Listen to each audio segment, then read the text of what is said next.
Welcome everyone to the Around the World by KDAs English broadcast of the Chinese League of Legends Professional League. I think that's what it is.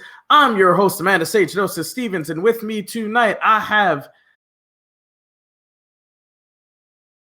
I thought I had another caster. Oh, there he is, Andy Joker Storm. How is it going tonight, gentlemen?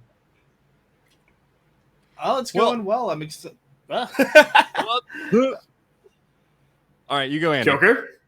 Okay, there we go. It's going well. Looks like we're already off to a hot start tonight. But I'm excited for the LPL. I've already watched day one, and it just was fantastic, and just the meta is ever changing, ever evolving, and this is what I got the League of Legends for. So I'm excited.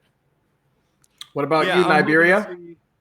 I'm hoping to see some trademark Chinese aggression in these games. The meta has shifted pretty drastically, like Joker has been saying, pretty much across the world. But one thing China has always been known for, and hopefully will always be known for, is those ridiculous early game plays, those ridiculous, I almost want to say over aggressions, where they're like, oh, we've got 5 near bot. We're level 3. We can tower dive, right?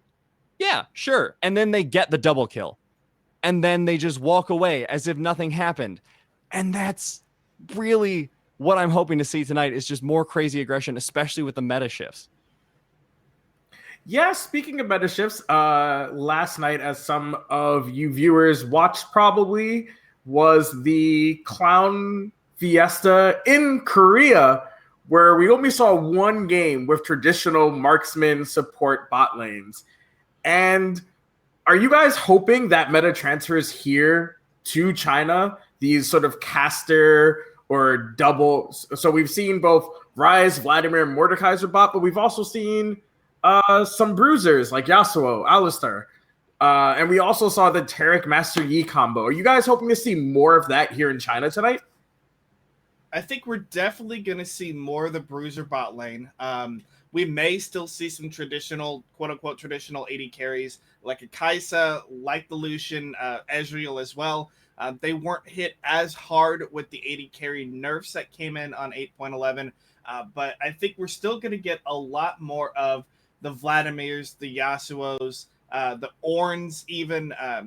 China does love playing Ornn, so we're probably going to see more of that double bruiser bot lane, and that frees up the rest of the map to kind of play whatever they feel like. And knowing China, we're going to get a lot more aggression. Yeah, Nibiria. Yeah. What about you? Are you excited for some double bruiser season 2 style League of Legends? I'm looking forward to the throwback, Amanda. I'm going to be entirely honest with you. I loved season 1 meta because it was like nobody knew what the hell they were doing, and it was beautiful. It was just majesty left and right. It was like, hey, AD carries can go mid against assassins. It's fine. It's fine. It's fine. So that Scion thing seems pretty fun AP, right? Yeah, sure. Let's do it. And I'm looking forward to stuff like that, but I'm mostly looking forward to how the AD carry players here in China transition into this newer meta. They've been slower to adapt thus far in the only day we've seen, and they've gone more for those traditional AD carry compositions, but we've seen them start to maybe test the waters a little bit, put their feet in, see how it feels. And I want to see how the mechanics transfer, because they've only played marksman their whole careers, and suddenly it's opened up a whole new world of possibilities for them. All right, so our first match of the night is going to be Snake Esports versus Oh My God. Snake did not do too well in the Demacia Cup, which is the last time we saw them. And I don't believe OMG participated in the Demacia Cup. I am checking. They did not. All right. Did they? No, they didn't. All right. So we'll start. I've been starting with Joker. So I'll start with Nibiria. Who do you think takes this game 1? I would like to say, personally, Snake. They didn't do too great in the Demacia Cup, sure. But the season preceding, they were doing pretty damn well. They had a huge win-loss ratio. I think they ended I want to say 9-3, but I feel like I'm missing 1 or 2 games there. But I know that at one point they were at least 9-3, so they at least had 6 more wins than losses. And yes, maybe they slumped at the Demacia Cup, but we've seen Chinese Oscar night before, where the teams just sort of sandbag themselves.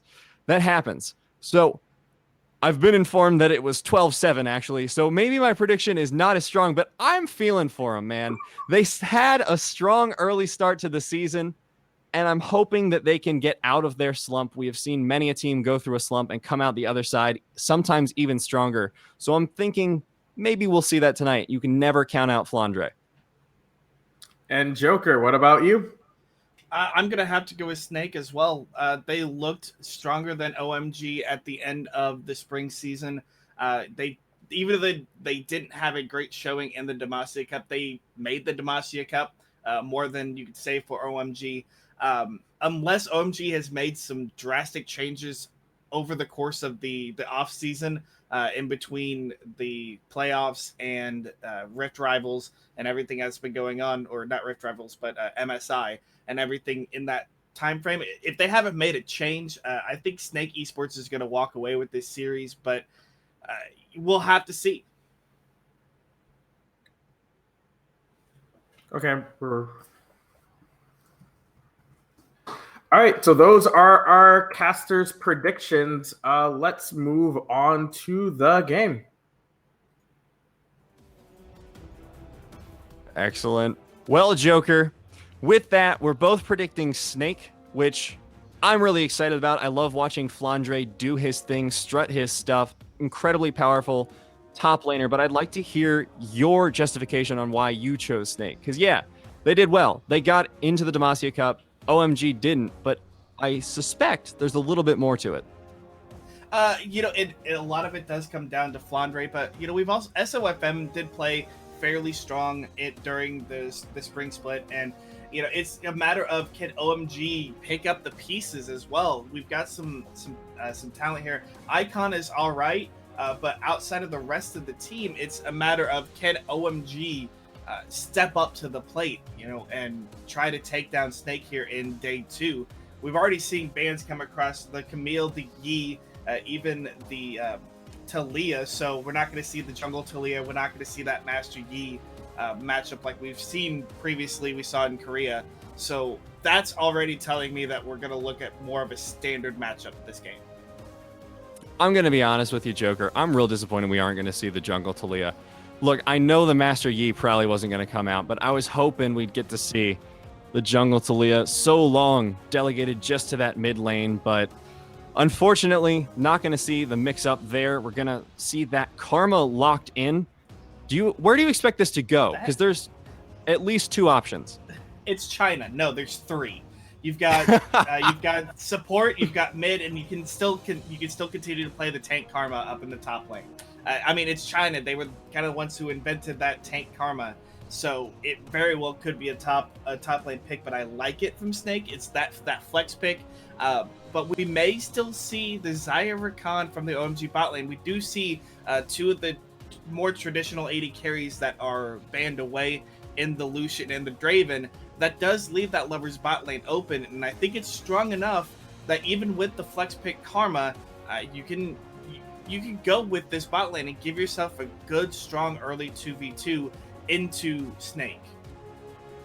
Absolutely, and with this meta being as mixed up as it is, that would be a pretty strong start. You have something you can at least rely on to not be useless in the late game, but it doesn't look like they're going to pick that up. They're going to go with the Zoe instead, and we see SOFM hovering that Vladimir. Yeah, I like the Zoe pick. It's a great blind pick in the mid lane. It also still does lane well against the Karma if Snake do decide to take Karma mid. I do like it. It's a good pick. It's a solid wave clear. You've got the ability to be able to roam around, but that is going to be the mid lane Irelia. I'm willing to stake claim on it, put money on it that it's mid lane Irelia. I never thought I would live in this world, Joker. When Faker first pulled out the Irelia mid, we were all like, huh, neat. That's never going to happen again. And suddenly we're in a meta where it's just like, oh yeah, naturally that's going to be the Aurelia mid there, and probably Vladimir's going to be taken in the bot lane. Really, this is just standard for the current meta. And no, it's not necessarily standard for the meta, but finally these things are viable, and it's just sort of confusing. And I'm hoping that these teams are not as thrown off by the meta changes as I am, because they have the benefit of very highly trained, highly paid analysts, whereas I'm just a dude who likes League of Legends. Yeah, and it's something that actually works up really well, because it does have a few good matchups. The Zoe matchup can go back and forth. It just depends on which person can get ahead. If Guoguo can stack up that passive, then dive in and get the stun, it'll be fantastic. Otherwise, Icon, he's going to have that range advantage, the Paddle Star, the CC, so it can go either way, and it's going to rely a lot on the junglers to influence it. And speaking of junglers, we do have one of the most aggressive junglers you can have in that Xin Xiao. So again, we talked about it. The Chinese aggression is coming into play. I like that pickup from OMG. Yeah, and with the ban phase, they're banning out the Trundle. They've banned out the Singe, surprisingly. So they've gotten a little bit of focus there on the jungle and a little bit on the top lane to try and keep Flandre from doing anything special. See the Xayah ban coming out, so this will not be the Xayah Rakan bot lane here for OMG. Instead, they're going to hover Ornn at the very least. I honestly love the Xayah ban. Yes, you could give away the Xayah Rakan, but with so many of the strong, quote-unquote, traditional AD carries that have been banned away, you're forcing someone who likes to have a mobile AD carry, or somebody who can at least dash around and provide them with more options. You're forcing them to pick either a bruiser in the bot lane that, that Rakan doesn't necessarily have as fun of a time with, as good of a time in the bot lane. So it's a smart pickup, and then obviously Snake can still take the Vladimir bot for Crystal if they decide to. We've seen it more than a few times here, both in China and in Korea. So it's a matter of forcing out OMG and making them decide what they want to go with. But the Ornn could also go into the bot lane. It's not a fun lane partner for the Rakan, but it's there. Or Joker, hear me out. Or they could surprise us all, blow all our minds, and pick up this Yasuo bot lane. And it looks like that's exactly what they're going to do here. The final 3 picks were Sejuani, Gangplank, and, surprisingly, Yasuo. So how is this going to play out in the bot lane? Yeah, it's a great lane for Yasuo, at least in the sense that he's got a good composition with him. He's got a lot of knockups. You've got the Ornn to help control the CC in the fights. The Xin Xiao, who does want to go in onto the primary target, try to get a knockup. And once that happens, the Yasuo can easily ultimate and dash right to them, get the extra percentage armor shred, and then start working through the rest of the team. But you've also got team-wide CC and knockups to work with the Yasuo. So he's going to be, Chelly is going to be very happy in working with these Yasuo. But on the other side, the Gangplank for the area of effect damage. You've got the Vladimir as well, who's going to be outputting quite a lot of damage. It's an interesting bot lane, duo lane. I'm really excited to see this play out.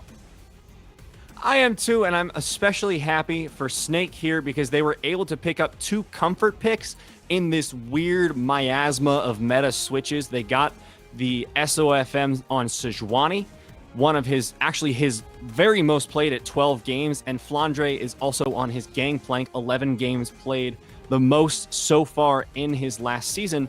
However, only at a very, very low win rate, 4 wins, 7 losses. So hopefully they can tempt fate with this one and try and beat it at its own game. But these bot lanes are gonna add a whole lot of variance into the mix. Yeah, and here's the only thing that I'm not a massive fan of when it comes to having these bruisers in the bot lane. It's that Siege potential is going to be very weak, almost non-existent. Yes, you'll have the Vladimir, but he's not going to be putting out a whole lot of auto attack damage, not a whole lot of auto attacks in general. So when you're trying to siege up, if things stall out, you don't really have a whole lot of options for either team. The Gangplank can help, and putting out some damage around the turret and kind of forcing teams away. You can always engage fights and start fights. That's what China is known for. But if you get to a point where teams are stalled out and they can't get into turret range, it's going to create a longer game than we've seen, because we don't have the 80 carries to sit around, poke away at the turrets, and try to siege up. Absolutely, and that's when the weird strategies can come out. The ZZ Rot portal, the banner of command, all those anti-push, pro-push items could come out here. We really are going to have to wait until we see that stage of the game, what they decide to do. But before that, we're coming into game 1 between Snake and OMG. And it's promising to be a pretty good one. We've been talking about the game for so long now. We're both excited to see the bot lane, excited to see the jungle, excited to see the lanes. But where do you expect the junglers themselves to go here? These bot lanes, how are they influenced by the jungle early? Are they more vulnerable? Are they less vulnerable? What's going to be going down? Well, obviously, with the previous bot lane, which was the traditional marksman plus support, you'd see a lot of teams start on the bottom side and then work their way around the map. However, it already does look like OMG, they're starting on the top side, and Xin Shao's one of those jungle champs that can solo camps with relative ease. He's got some built-in sustain, so it's not like he's going to be hurting for it, and that just gives the bottom lane of OMG a little bit more time to go in, start shoving the wave, try to get that experience level advantage that they will need. It is going to be double range versus kind of a melee versus melee, and this is an early gank from OMG. If this happens and works, it's going to be fantastic. Oh, the level 2 Flandre is still level 1. Bone plating going to save him from a little bit of damage, but will it be enough? The flash is blown. He's going to be just fine, but down a flash now, repeat gank, going to be very scary. Yeah, I love that gank from Joku. Joku so early. You get the red buff, you go in, you can apply the slow, you burn the flash on a fairly immobile top laner. That's just going to give you so much more advantage to be able to play with the top side of the map, take this scuttle crab early, and it really helps out OMG. It gives them, now they've got the winning top side. Mid lane is going to go fairly even, and it looks like the bottom lane is already starting to push in their favor, which is very interesting against the Snake bot lane. Yeah, one of the things I like to talk about here in the early games is the bot lanes and how they're developing, but here I'm kind of lost, Joker. I'm going to be entirely honest with you. The Relic Shield Yasuo with the coin Rakan is shoving in Vladimir and Karma, who both have these crazy AoE magic damage spells. It's just incredibly bizarre, and we're going to have to see if that trend continues where OMG is ahead and has that lane pressure. You know, their jungler is able to control at least the enemy Raptors is what we've seen so far, but is it going to be enough to let them keep pushing? Is the camp going to come out in the top lane as it looks like here for SOFM? It's going to be a really, really exciting and weird early game, and I'm really looking forward to it. It is, and I would say that OMG, their duo lane is going to have a little bit of an advantage until we hit probably between 4 and 6, when Snake's duo lane will actually have the double control. They'll have all 3 abilities ready, and then they can start to try to push out with the more AoE aggression that they have. The Vladimir can use the Tides of Blood. You can still get the Karma Mantra Q to continue to push out some damage and can try to push the lane. And once they get the lane pushing, that's when Juku can come in and try to make a gank happen and try to help his duo lane get that advantage back, because they will need every advantage that they can get because they are double melee versus double ranged. Absolutely, and that is always the frustrating matchup.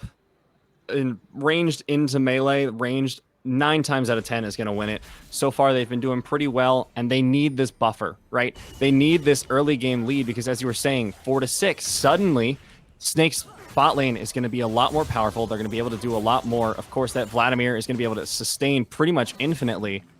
So it's good that OMG has this early lead because they might not be able to get much done.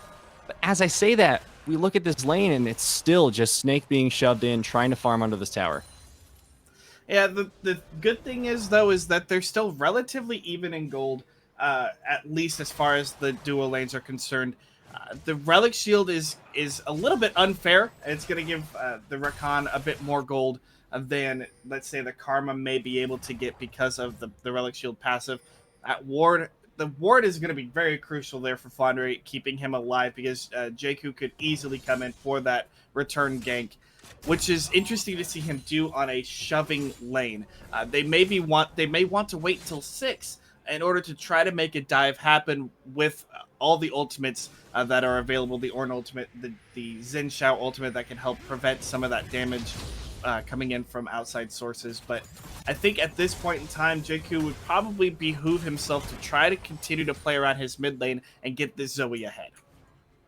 Absolutely, and we're going to see how that happens. Zoe harassing a little bit in the jungler, SOFM trying to avoid the poke as much as possible, as we see Giaco decided not to go for that gank after all. Probably a little too risky to dive under tower for that. Aurelia just going to farm up with those Qs. Nothing too exciting here so far. We don't even have a first blood. Gold is almost exactly even at this point. We just saw 9.1k tick over within 5 seconds for each team. So we're waiting for something to break open the game. But the question is going to be where that comes from. Bot lane, not a whole lot of action. Top lane, more action than the other lanes, but it's just been one gank. That flash is already back up almost. So it's been fairly low action, especially for the LPL. You know, and I think what's going to happen is we're going to end up seeing a double teleport. We're going to see a 5-man play from Snake. Once the teleport from the Gangplank is off, it's back up as the ultimate comes out. But again, just no poke, spoke, nothing happening. It was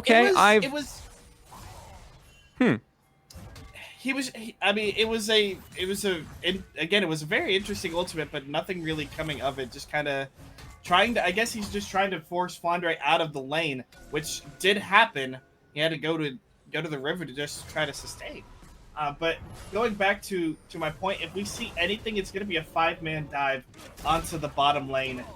Double teleport, SOFM coming in as well. That's a lot of crowd control from Snake onto, yes, a mobile, but still a fairly squishy bottom lane. And if Chelly can't get a wind wall up in time to block some key abilities, they may go down fairly easily. Absolutely, and that is going to be the deciding factor, right? You know, you have to play so carefully, especially during these moments where it's just all tension. We're just waiting and waiting and waiting, and something's going to happen, and it might be a fight down here in the bot lane. No, that would be too exciting, Joker. That would be too much fun for us. They're going to make us suffer. They're going to go for the cold, clean, calculated victory. The heal going out there from Icon, going to save him from the gank. The sleep going down onto SOFM. He has to flash away. The ignite has gone down as well. Icon is so low, but Guoguo not going to be able to dive onto him just yet. Going to be flash ignite for only the flash of SOFM. So that's a pretty good trade so far for Snake. Yeah, that's a great play. I like Icon using the ultimate to continue to dodge out abilities. Hold on. Oh, nope. Nothing again. Thought we were gonna get some excitement. But I like the play from Icon. He used his abilities well to keep himself alive. It was a very aggressive flash. He wasn't quite able to get over the wall. If he had been able to get over the wall to get to SOFM, I think that could have been first blood. But SOFM playing smartly, avoiding the extra damage. And Guoguo did everything he could there to try to take down Icon early enough, but didn't have any stacks, wasn't able to really get the passive up to try to get that stun, and just didn't have any damage. So Icon is able to escape, but that is a flashless Zoe. So that's something that Snake can return to here in the future. Jakku, the ultimate comes out. These are some very bizarre plays coming out of both of these teams so far. It seems like they're not quite comfortable with the capabilities of any of these lanes, and I'm going to be entirely honest with you. I understand where they're coming from. It's not often you're going to see Zoe versus Aurelia in your professional career up to this point. It's not often you're going to see Vladimir versus Yasuo when both of them have supports. You know, so maybe he was expecting a lot more damage than actually came. It may just have been he was expecting a follow-up from Maestro or Crystal. He did get hit with that monster Q from Maestro, but maybe he was expecting the follow-up and trying to see if he could just knock him away to stay alive. It was very early. Wasn't something that we normally see, but here we see SOFM waiting over that Raptor pit.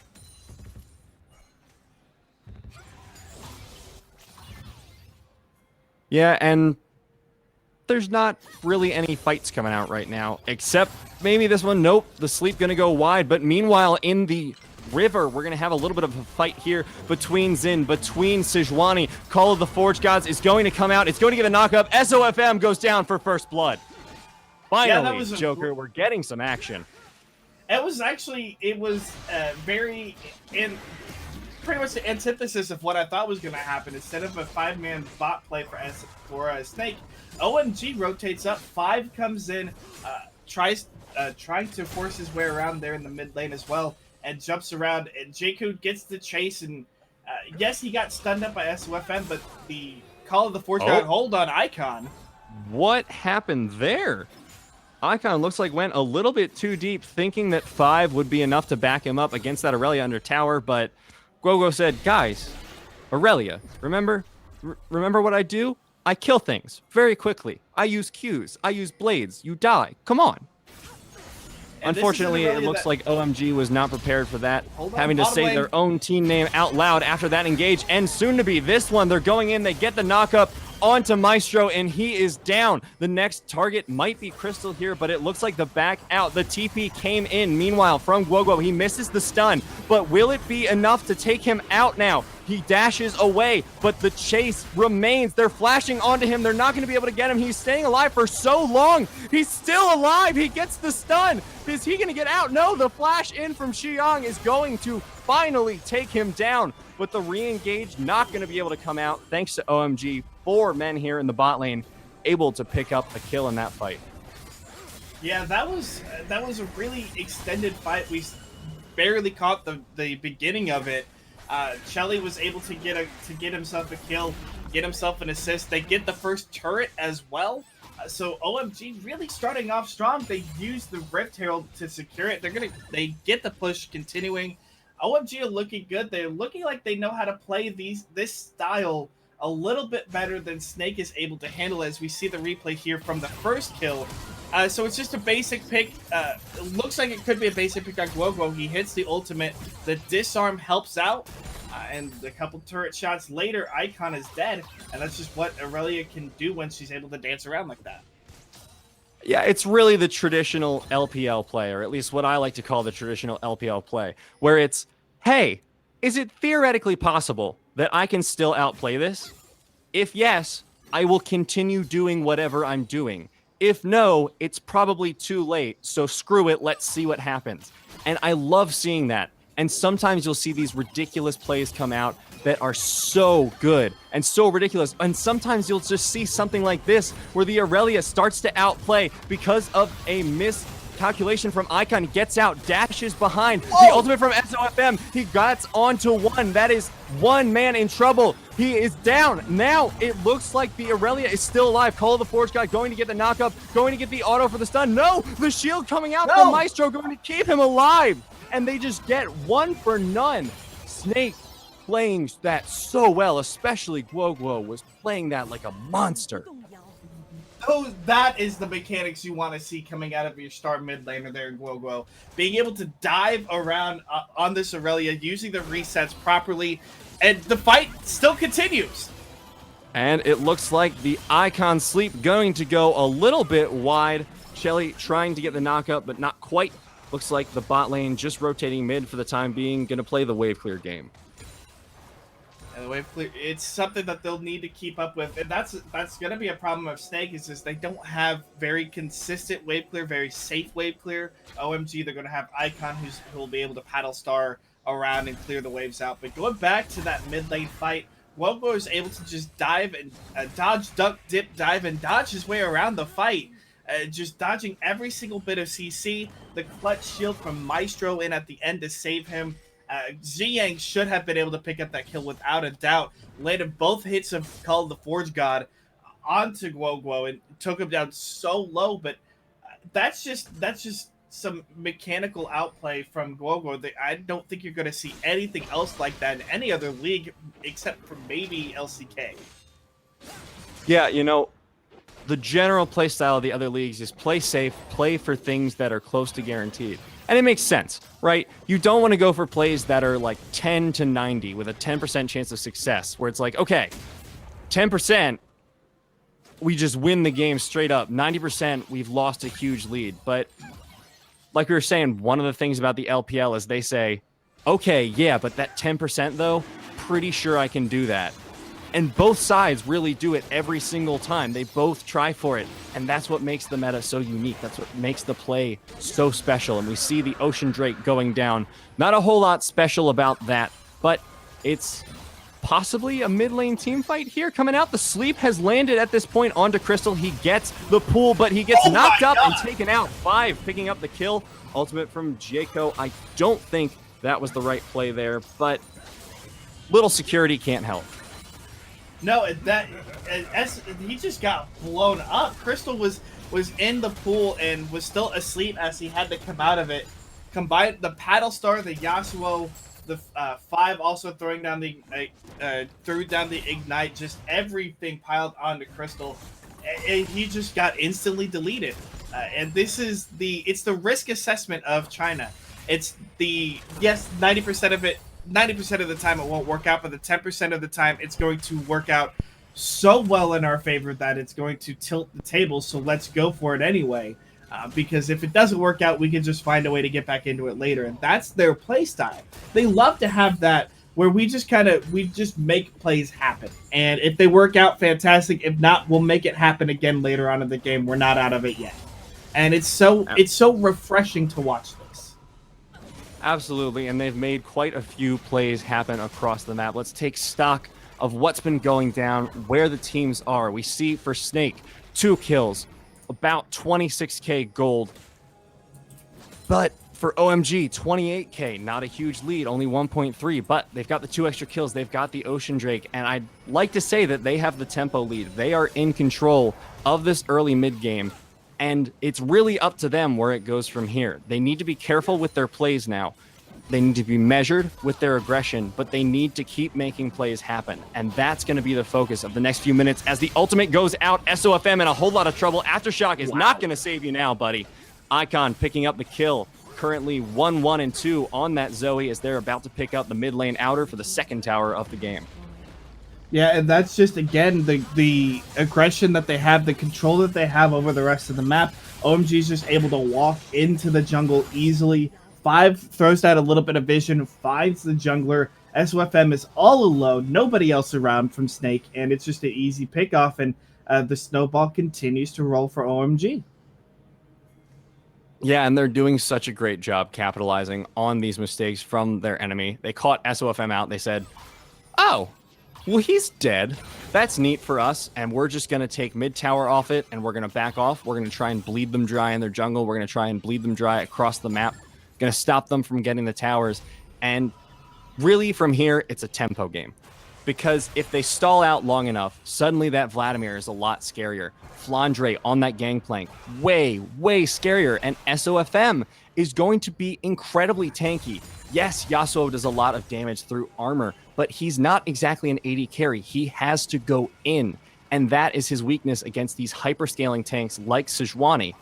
Because yeah, maybe you get an ult, maybe you attack that Sejuani, but if you can't kill her, suddenly you're in the middle of the enemy team and you have no defenses. So this entire game is on a timer, and it's going to be up to OMG to see which direction the pendulum swings.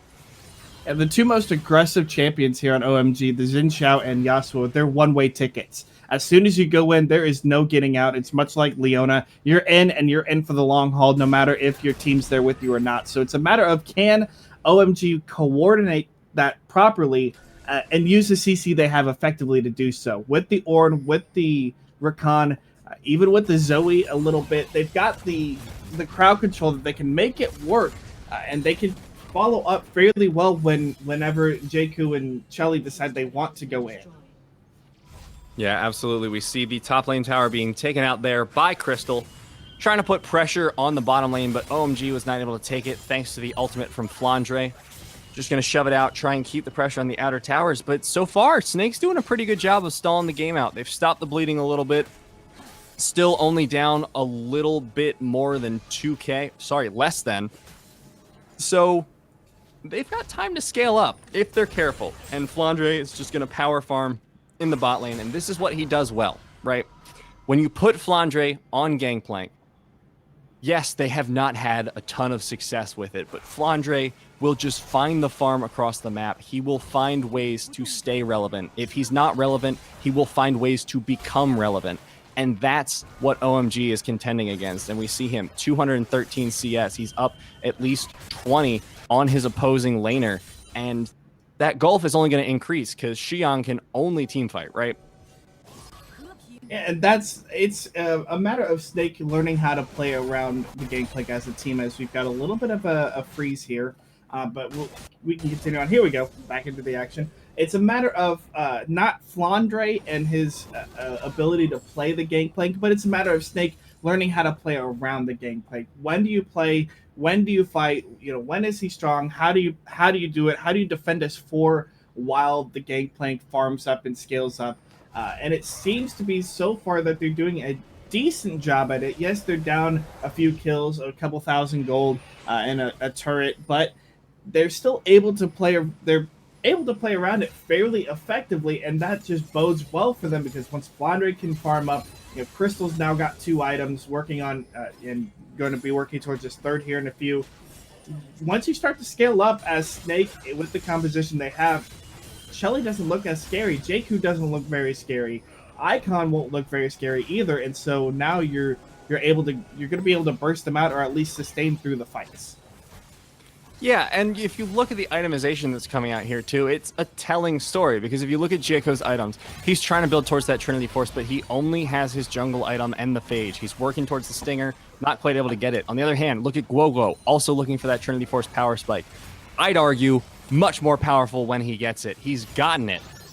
And he's 2-1-0. This Aurelia is going to be really scary. He's looking for the Sterix gauge. Flandre has already gotten his, so they're on their Trinity Force power spikes. You know, Sejuani is going to be working towards, it looks like, a Knight's Vow as Jakku picks up the 2nd Ocean Drake of the game. So they're hitting their spikes, right? And they should be winning these fights, but the problem is they're not contesting these objectives so far. We were saying they were doing a good job stalling out, and I still think that's true. But if you keep giving over dragons, if you keep giving over objectives, eventually there's not enough scaling in the world to make up for the disadvantage you have.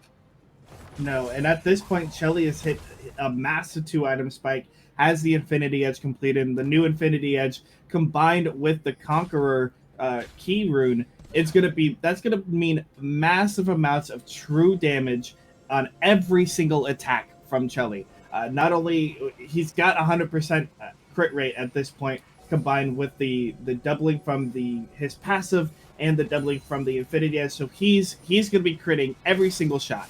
Every shot he takes on a champion, he's going to be doing true damage, and it's going to just be amplified once Conqueror comes online. And so at this point now, you've got to do Snake has to try to find these fights before Shelly just continues to get stronger and continues to build up items that are just only going to increase that true damage. And the problem for Snake is they're just not finding these fights. They're trying to wait for the scaling, but it may not help. They can outlast some of these fights, but if Shelly goes on a rampage and is just able to dash around and start taking down some of the more squishier members, it's going to be lights out for Snake. Yeah, and that's going to be the concern here. OMG is playing the map slowly and carefully, which is exactly what they need to do. They're not giving up objectives. They're getting the ones they're aiming for. They've gotten those dragons. They're pushing in the waves. Their goal is just to keep the pressure up so that Snake doesn't feel comfortable scaling. Because if Snake is forced into a fight they don't want, that is an opportunity for OMG to get a lead. Because something we mentioned in Champion Select that we haven't really talked about much since is that neither team has a marksman, which means neither team has really reliable siege on objectives on towers. As a result, if you can win a decisive fight, that is your only chance to push. And we're seeing a lot of this slowness is coming out from both teams recognizing that fact. And that's a scary fact coming from China, because normally it's the exact opposite. They know that if a team has to win a fight in order to do something, that team is going to take those fights, or they're going to try to force force the issue. And here we're seeing more objective-based control. We're seeing more of the map plays, some more of the rotations coming out, trying to take down, as we see OMG now looking to take down their final outer turret that they need to take down. They still have the bot lane turret left that's being pushed by Flandre. OMG is going to take this. They're going to get a little bit more gold, and now it opens up that Baron opportunity, and that can help out their siege potential. With the empowered minions, we're not going to see a banner of command just yet, though it looks like 5 is building towards it. Once that banner happens, then the siege potential can start to come online for OMG, but they would still have to force a fight around that turret in order to make the siege effective. Absolutely. Banner is great against both of these teams, realistically speaking, because none of them have ranged AD wave clear except arguably Flandre. But he's only got so many barrels, guys, so there's only so much he can do. The important thing here is going to be, as you said, the Baron fight. But I have a little bit of concern if OMG wants to take this, because let's do a quick refresher on the basics of Baron. What kind of damage does it deal? Magic. What kind of damage does Vladimir deal? Magic. What kind of ultimate does Vladimir have? One that does a whole lot of damage to you and increases the damage you take. So, that being the combo, if OMG isn't careful here, Snake can break the entire game open off this Baron fight. And that's going to be yet another thing they have to be careful of. This game is just constantly balanced on a knife's edge here, Joker. It really is. It's basically the first team to blink is going to lose. We may see that blink happen now. Speaking of, the stun goes out, the charm goes out as well, but the escape is going to come out from 5. The re-engage possibly here from SOFM. He got the ultimate, but doesn't want to re-engage just yet. The sleep going down onto Flandre. Going to get a nice orange to keep himself safe.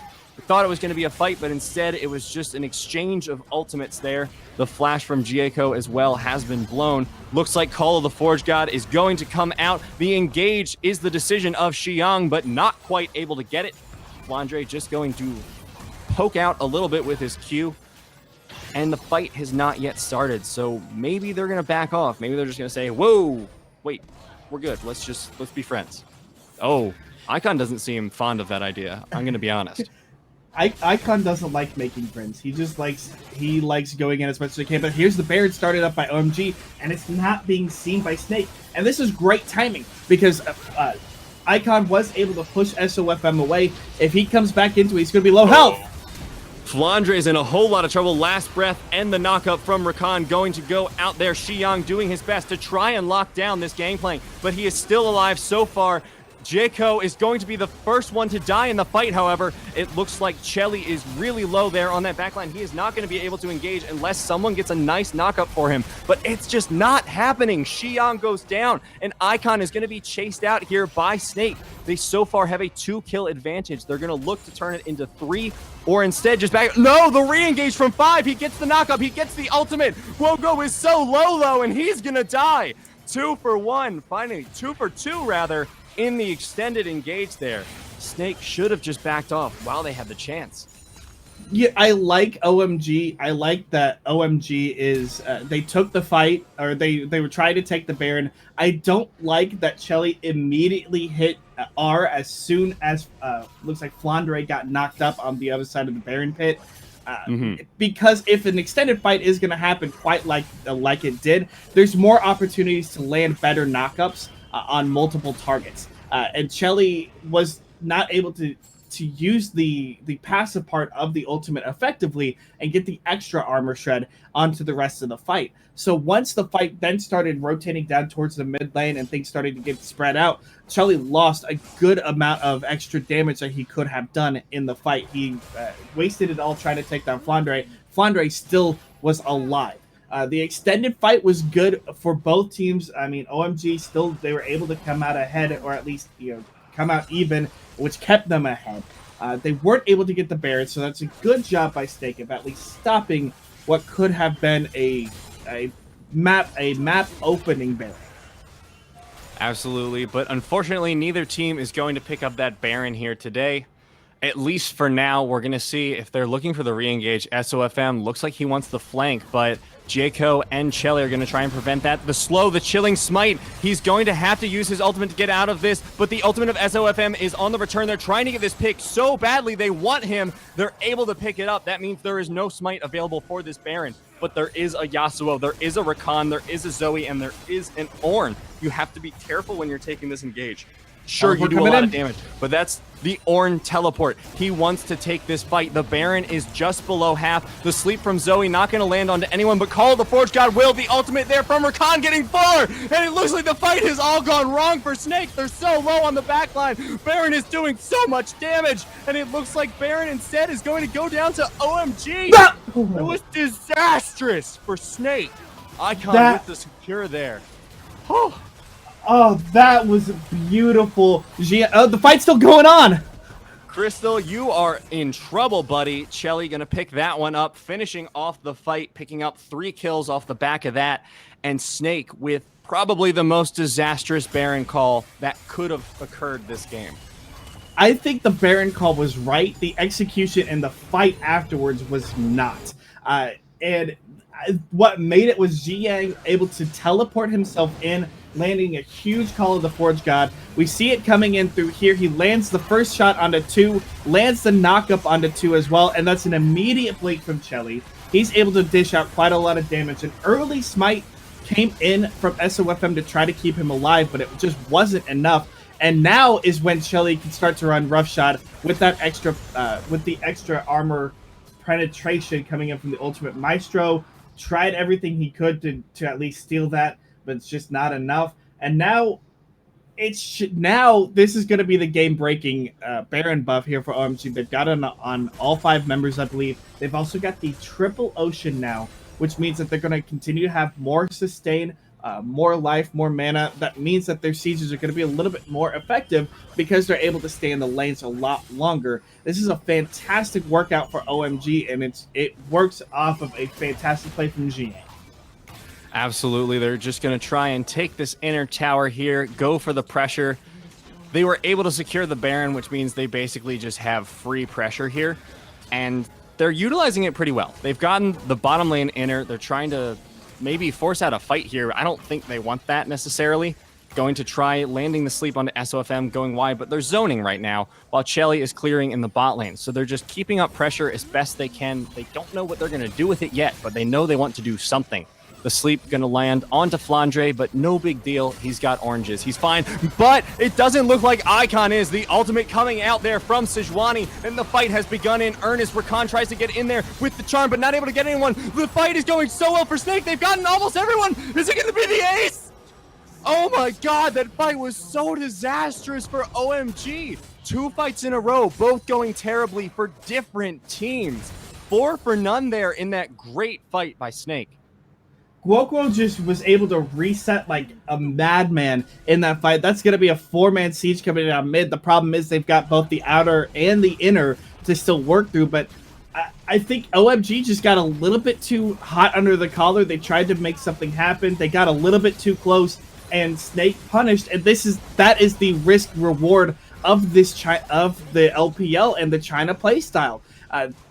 Snake said, okay, this is a 10% winning fight, but if we win this, we're back in the game. This is going to be better than anything else we can do. Let's go for it. And it works out phenomenally. So we do see OMG, Icon dives in, but gets caught immediately by SOFM. And from there, it's just lights out.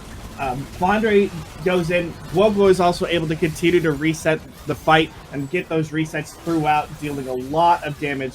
5 tried to do what he could and tried to dive in and get the knockup, but it just went so wrong so fast, and that was off of a fantastic ultimate from SOFM, catching Icon as he comes back from that ultimate dash in. Absolutely, and the positioning of Snake in that fight just can't be understated, because you saw 5 try and go in with his ultimate. He wanted to get the charm onto all of them, but he wasn't able to pick up a single person because of how Snake split. And that was basically the entire fight lost for OMG right in that moment. Yes, the fact that the fight started by Icon getting picked is terrible. I got you there, don't worry. But the reason it stayed terrible was because 5 was denied the engage entirely by Snake. And that was so brilliant for them. It allowed them to re-engage. It allowed them to get the fight, get the kills, get the damage they needed. And at that point, if you're OMG, you're just hosed. You have no options. Yeah. No, you don't. You try to fight your way out of it, but as you got so low, there's just not much that you can do. The huge crits now coming out from Flandre. He's got himself a Guardian Angel. He's got the new item. I cannot remember the name of it off the top of my head. Storm Razor. But giving him Storm Razor, there it is. Very Giving him that extra crit on the first attack after a few seconds of not attacking. And because the Gangplank Parley does apply crits and on-hit effects, that's a lot of damage that's going to be coming out very quickly. We'll probably see him pick up an Infinity Edge last, even though there's not a whole lot of crit damage to double. That's still true damage that's going to come out of those barrels, and team-wide true damage could turn the fights huge for Snake. But OMG trying to siege without a whole lot of range damage. Yeah, they kind of unfortunately wasted that bannered up minion because they didn't have Baron, actually. Flandre was just quite easily able to poke it down. They took out the wave around it, and it was like, all right, well, this is a cannon minion, but it's got nothing around it, so it's just a cannon minion. Let's kill it, guys. And they were like, oh, yeah, that's a good point, Flandre. Let's just kill it. And then OMG suddenly doesn't have this banner, which, if used properly and not stopped in the way it was, is such a powerful tool, especially for this team. There's outside of Flandre, there is no AD wave clear from range. No, and that's the very scary thing. If they can't coordinate their efforts onto those banner minions properly, then that can turn out to be a very negative part for them in trying to defend against the siege. But what I did like throughout that entire thing, Guoguo just was shoving in the bottom lane, continuing to try to play the split push game. Chelly came back in time to help stop the split push from happening. But that's going to be one of the ways that Snake can get back into the game, is to try to play this split push game and not let OMG team fight, because OMG want the 5v5.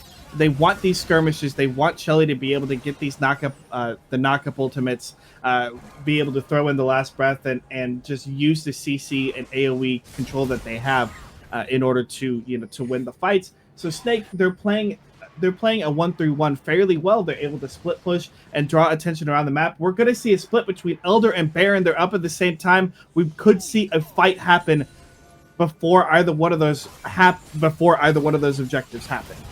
Absolutely. Xiang is positioning aggressively, as is Icon. Flandre going to have the oranges to keep him safe from the sleep. It looks like they want to turn onto this Elder. They're going to rush it down. This is a good idea. They do more damage to it because they have less dragons. In return, it looks like OMG is going to take the Baron. So it's the question of who can do more with their buff. Will it be Snake with the more offensively oriented Elder Dragon buff, or will it be OMG with the more push-oriented Baron buff? And honestly, I'm kind of betting on OMG for this one. Unless Flandre gets some great AoE barrels, they can just push down all but the inner towers for almost nothing, especially since they have that banner minion. Yeah, they have the bannered up minion. Snake, they were able to at least prevent OMG from getting that triple draked up Elder Dragon. But the siege potential now coming in from OMG is going to be very strong. And look, the banner, the double cannon wave, the banner minions are really chunking out that turret so much. They may just be able to get it down without an answer from Snake, and they do. And this is the scary part for Snake, is they have to force a fight to use the Elder Dragon that they just picked up. But OMG want none of it. They're just going to siege and run, and this is a fantastic way to play around that dragon buff. Yeah, and the Elder Drake buff has not really come in to do a whole lot of anything. Sure, the barrel from Flandre did like a little bit of true damage poke. Wow, so impactful. But really, that's all it was. Whereas this Baron buff secured that inhib tower there so easily for OMG, and they've still got a little bit of time left. No, they don't have the banner back up, but they're not going to need it if they have Baron on 2 more cannons. But it doesn't look like they're positioning for it necessarily. They're trying to start to shove down mid, but the timer is almost halfway through for this Baron buff. So by the time they get to mid lane, if Snake plays it carefully enough, they'll mitigate the damage that OMG is going to do to them with this Baron buff.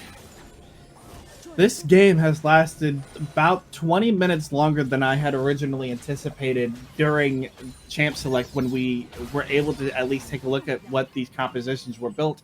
You know, OMG, they look like they have a composition that wanted to fight early, fight often, fight hard, and that's how you're going to win the game. Meanwhile, Snake, they can play the 1-3-1. They can do a 4-1 split push style if Aurelia can get ahead, or if Gangplank can get ahead. So seeing the game last this long with these compositions really, to me, shows that maybe these teams aren't as practiced as we thought they would be on these styles of team fights and these team compositions, and that could be something for other teams here in the LPL to look at, as we got another little bit of a fight coming in, but still nothing happening quite yet. Yeah, everything is centered here around these cannon minions. They have the banner. They don't have the Baron anymore from the looks of it, but they're still doing so much. And the fight is about to break out. The engage coming in. Snake is in a little bit of trouble, but their health bars are still pretty high, whereas OMGs are getting low. GA has been popped at this point. A second one going to fall out as well. So much damage coming out from Flandre, from Guoguo, but it's not going to be enough. Flandre gets his GA pop. Guoguo is incredibly low, but even lower is SOFM. Flandre gets taken out, and Xiang is going to be the one to get the kill. OMG is shoving into the base. They have the minions. They still have the Baron buff. They're going to get the inhib. They're going to look for the win, I think, at this point, and no one is going to be up to stop them. 3 deaths here for Snake. They have only 2 players left. They're shoving out the wave. They're doing the best they can. And it looks like finally, with that ultimate, that is going to surely cinch the game here for OMG. Yeah, that was a a really extended fight. This really kind of went back and forth. OMG were able to at least kite around and play smart. They were able to take down the targets from Snake that they needed to pick up the victory here in Game 1. Yeah, a clean, well, I think clean might be an odd word to use it. A very confusing Game 1 here from both these teams, but OMG ultimately learned how to manage their composition better. They had a lot more damage coming out from their pseudo AD carry than did Snake, and unfortunately for Flandre, he's going to have to continue that series of losses on Gangplank. Yeah, and again, it just goes again to show that it's not Flandre's mastery of the champion. It's the team learning to play around the champion, and when they need to take fights and when the power spikes are happening, Snake need to continue to look. If they want to play this Gangplank, they need to make sure that they learn how to play around it. Yes, absolutely. Sorry, I apologize. Trying to fix a webcam here. Well, that was an interesting Game 1 here. Amanda, take it away while I fiddle with technology. I was wondering if you were okay, because I just see tumbling happening. I'm like, is he getting assaulted while he's trying to cast? I mean, wrong predictions are probably a punishable offense here at the Around the World and KDAs broadcast. And I believe both of you sort of missed the mark here on your predictions. Joker, do you have anything to say for yourself? I do. OMG, they looked a little bit better than they did in the spring split. Snake, again, did not look like they know how to play around the Gangplank. And Snake looked like they had a less familiar playthrough with this style of play. Having no true AD carry, having no siege potential, having an issue with trying to take fights that they need to at the specific times they need to. They had 2 Trinity Force power spikes early on in the game that they did nothing with. And then they allowed OMG to get themselves back into the game and let the Yasuo carry. And that's what ended up costing them the game. Yeah, Nibiria, you made, I'm not sure if it was you or Joker that made the point that it's not that Flandre can't play Gangplank, it's that Snake doesn't seem to understand how to play with a Gangplank, despite repeatedly picking it throughout last split, and even the split before. Do you think Snake should just drop the pick altogether at this point? So it's weird for me, because my gut reaction is yes, because they're now 4-8 on it. That's hardly a good record, and the fact that they've picked it 12 times and lost 8 of them So only a 33% win rate is kind of disgusting. I'm going to be entirely frank.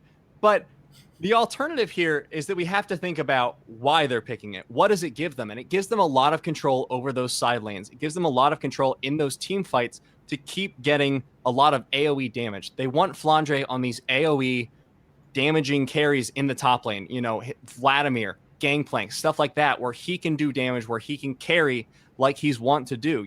He's a very experienced player, known to be a carry top laner. They're trying to enable that as best they can, but I really think the Gangplank is not working out for them. I don't know if it's necessarily, like Joker was saying, whether Flandre can't play it or whether the team can't play around it, but something needs to change because you don't want to just keep going 4-8, 4-9, 4-10. Oh, 5-11. We finally got a victory on it.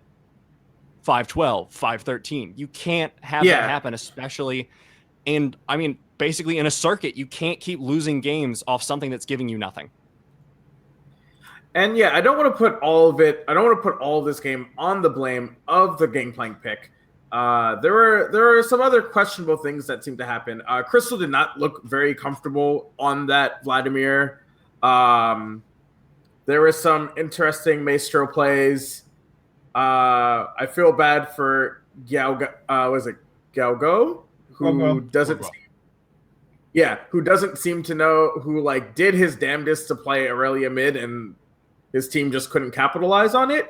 Whereas you had Shelly in the bot lane, who looked very comfortable on that Yasuo, I guess bot lane carry. Is that what we're gonna call it nowadays? Sure, probably. Why not? Yeah. Bot lane carry. Just get rid of the AD. Just put BL. I like that. BLC. We're gonna start with BLC now.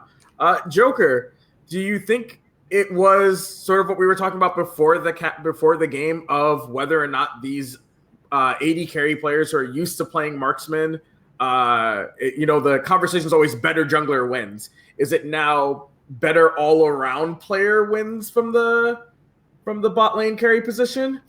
I think so. I think there's still something to be said about the dual lane matchup because it is not all just about the AD carry or the bot lane player, but it's also about his support and the partner that he has with him in the lane. It's more about how well can they control their champion, but also how well, at least in the early game, can their partner play alongside with them. Five looked a little bit better here on the Rakan, had more of a solid game. 1-1-12, did a fantastic job, had that extra bit of gold also coming in from the Yasuo, having the Relic Shield passive, so was able to do a little bit more, get a little bit more gold in his pocket to help out his team. And that, I think, is what saved it for OMG, was that they had the better dual lane pairing. Not just champion-wise, because I think I would take a Yasuo over a Vladimir going into the mid to late game. Vladimir takes too long to get online. Yasuo, 2 items, and you're golden. You don't even need to do anything else. You can start to build defensively. And that's exactly what Shelly did. And he was able to do that with the assistance of 5, playing in that lane and playing around the champions that they have. So I think, at least in this game, the better all-around macro player, the better all-around mechanical player won, but I think it still does take into effect, you still do have to take into effect the bottom lane matchup and the champions that they're playing, as opposed to just being the better player. All right. Well, that was definitely not how we predicted. It's more of the same for Snake Esports. Have a lot of faith in them, only to have that faith not rewarded. It's not CLG. It's definitely similar to KT. And we will be going into our next game, which will be Rogue Warriors versus Top Sports. But we're going to take a short break so our casters can get some water, rest up a little bit, and we will be back.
Hear me? There we go. All right. Hey, everybody. It's your host, Amanda Sage, Joseph Stevens. Just as a quick reminder, we only have game one of both the series for OMG versus Snake Esports and Rogue Warriors versus Top Sports Gaming. Right? Gaming. Yep. So if you're interested in what happened in the rest of the Snake Esports versus OMG series, unfortunately, or no surprise, Snake Esports lost that series 1-2. And now we are going to start talking about making some predictions about Rogue Warriors versus Top Sports Gaming. Now, as we know, Rogue Warriors went fairly deep in the Demacia Cup. Top Sports Gaming was not a part of it. Joker, my favorite person to throw it to. How are you feeling about this Rogue Warriors squad? You know, they look good. They've got, SMLZ is still doing really well, being flawless or playing well together as well. It's really nice to have the Korean synergy between the jungler and the mid laner. Although we're now seeing that unless we're running the Taric Yi combo or a situation like that, the jungle mid synergy isn't as important because we're seeing a lot more of the junglers playing around the top lane or the bottom lane, and the mid laners just kind of playing on their own. But Rogue Warriors, they played well in the Demacia Cup. They played well enough in the spring split that they were able to get the invite to the Rift Rivals event coming up here soon. So obviously they're looking good. They're looking strong, especially out of a team that was relatively new in the spring. So coming into summer, they're looking to they want to continue to grow and develop. And I think the roster that they've got should be able to do so and get them into another playoff position in the summer. All right, and Nib, what do you think about this Top Sports Gaming roster? They didn't make the Demacia Cup. They didn't go to MSI. What should our fans know about them? Top Sports makes me sad, Amanda. And Why I'm would it going to make you back up sad? that statement with a few facts. Marin was a world-class top laner in 2015. Marin is not a world-class top laner in 2018, and he is on this roster. It's hard for me to say much about these players because they just really have not been doing well. It's a huge roster, and they've got they've got two big names from LCK. They've got Marin and Goong, and those were once names of powerhouses in the Korean scene. Here's the deal. They're not anymore There's a reason they are now imports instead of still in the LCK. Some people come to China for the culture. Some people come for the, let's be honest, the moolah, the Tai Chin, too much money. But realistically, they're not doing too hot anymore. And as a result, the team as a whole is kind of not all that impressive. I want to be nice and give them the benefit of the doubt and say they're slumping, but they have never put up results yet. They had a terrible, terrible last season. I think they only won 2 series the entire season. And that's not good, to put it lightly. So I'm really hoping they can show me wrong. New season, new them is what I'm going to be hoping is the case, but not going to bank on it.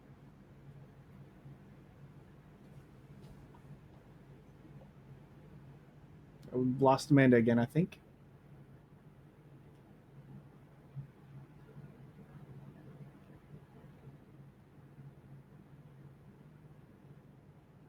Oh, one moment. Looks like Amanda's going to reconnect. Might have had some audio issues. Sometimes it happens, It is live broadcast. Yeah. All right, Desk. We are 0-1 we're 0-1 on predictions, right? So far, I'm going to give you guys 2 predictions to make, so that someone could come out the loser and someone can come out the winner, or you guys could just both be terrible. Are you guys ready? Okay, let's try this. All right, prediction number 1. Will either team play a traditional marksman support bot lane? Nibiria, your prediction. Are we going to see a traditional bot lane? If they watch that last game, then yes, dear God, yes, we will. Because I was going to say embarrassing, and I'm going to stick with my guns. That was embarrassing. It looked like both teams were lost. It is a new meta. I'm going to give them the benefit of the doubt. It's hard to navigate when you've been playing AD carry your whole life. Suddenly you're stuck on Vladimir. I get it. Don't worry about it. The thing is, though, you're not playing to adjust to the meta. You're playing to win. And realistically, if you want to win, you want to be comfortable. And the only way the bot laners are going to be comfortable is if they go AD carry support. So we might see one of those fringe picks. We might see the Vladimir. We might see the Yasuo. We might see something crazy out there like Darius AD carry. Shout out to my boy AD Carrius in NA. There's some AD carry one trick. So it's possible, right?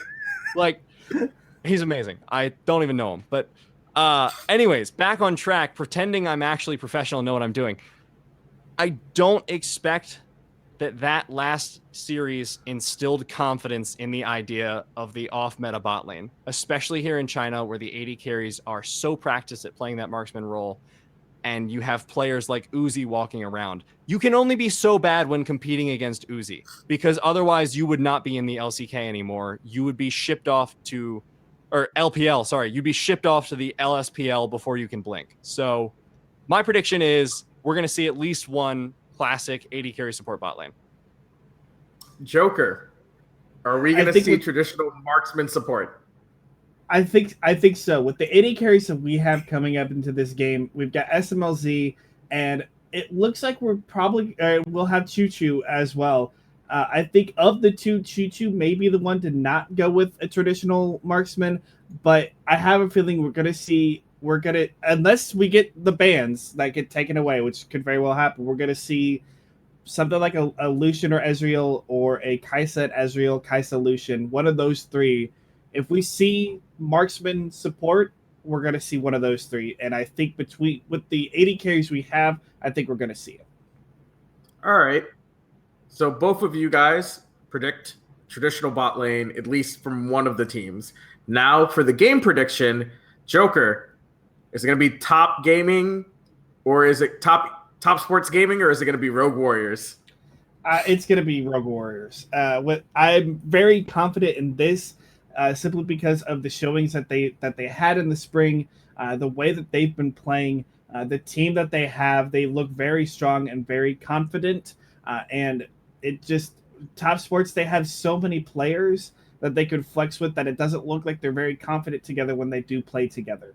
They didn't do well 3-16 in the spring. I don't think that Top Sports are going to start off their season with the win.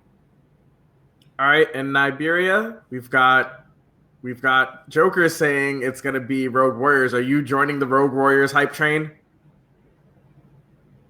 Oh, that doesn't show up well. That's a but- yes. Yes. I think I would have to be incredibly out of my mind to vote for top here. I want to give them the vote of confidence. I hope they will do well, but I do not think they will be able to beat Rogue Warriors. SMLZ is very scary on AD carry, so I expect him to just wipe the floor. And hopefully I'm right, because I want to at least end out 1-1. It would be real rough to get both predictions for games wrong. That would hurt. I would have to ask for new casters, maybe. But you know what? I'm stuck with you guys for at least one more game. So without much further ado, let's throw it to the picks and bans.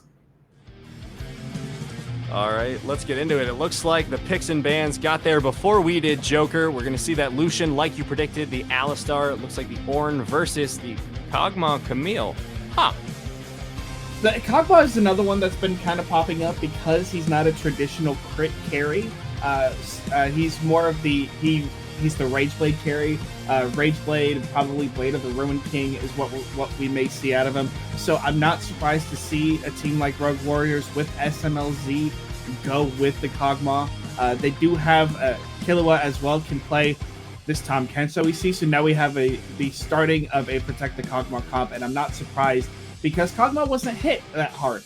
He did lose a little bit of the AD, as most of the AD carries did, or the marksmen did in the patch 811 nerf, but he's still strong. He's not a crit carry, so we don't really have to worry about seeing SMLZ play an off AD carry champion. So I'm not surprised. I'm really happy with that pick, and we'll just see how SMLZ can do.